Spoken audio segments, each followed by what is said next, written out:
si ce lycée ne devait pas s'implanter à Pleuhermel, le conseil municipal et donc son maire porterait une lourde responsabilité, celle d'avoir refusé un service public attractif au profit d'un statu quo qui, pour le coup, confirmerait le pire scénario pour Pleuhermel et son territoire. La Bretagne, globalement, nous sommes sur un axe entre Rennes et Vannes, et c'est la partie de la Bretagne qui se développe, c'est la partie de la Bretagne qui accueille d'année en année de la population, à peu près 20 000 personnes en plus par an. Et donc c'est le bon moment effectivement pour avoir un troisième lycée qui viendra en complémentarité avec les autres. Je dirais aussi qu'il y aurait un paradoxe. Alors qu'à l'Assemblée nationale, je défends la ruralité, je défends les services en milieu rural, que ce soit les services, alors on pense bien sûr à l'hôpital à Pleuhermel, on pense aux médecins, mais évidemment tous les services administratifs qui, malheureusement, et je le déplore, ont tendance à aller dans les grandes villes, voire à Vannes ou à Rennes. Pendant ce temps-là, nous qui habitons ici, ben, nous sommes obligés d'aller dans ces services-là. Donc on se déplace. Donc il y aurait un paradoxe, et je sais que tous les élus du pays de Pleuhermel pensent comme moi.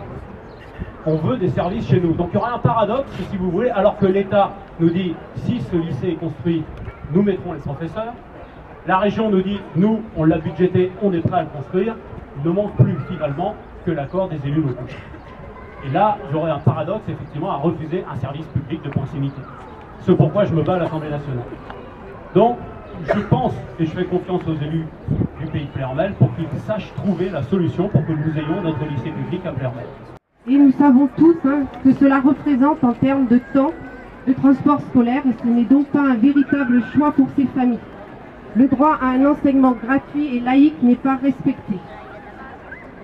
Je suis ici aussi ce matin en tant qu'adjointe au maire du Roque-Saint-André. Le conseil municipal a voté en septembre dernier à l'unanimité, moins une abstention en faveur du lycée public de Pleuhermel, montrant bien entendu par là tout l'intérêt des élus pour ce projet.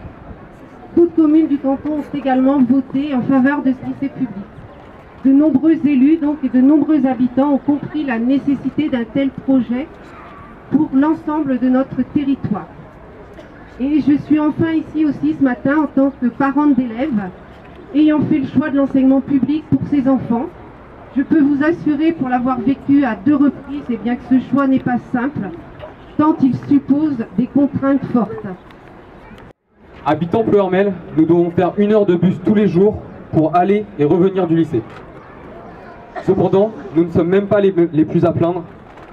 Certains élèves habitant Guillier, Josselin et même Moron passent jusqu'à 2 heures dans les transports scolaires par jour, soit parfois jusqu'à 80 km. Messieurs, mesdames, les élus, être républicain, aujourd'hui, ça veut dire quoi? Tout le monde s'approprie la chose et se vante de vouloir porter haut et fort des valeurs de la République. Mais ces valeurs commencent et naissent à l'école publique, gratuite pour tous. Et aujourd'hui, sur notre territoire, être républicain, c'est dire oui, rapidement, à la construction du lycée public. Assez perdu de temps, à bon entendeur, salut!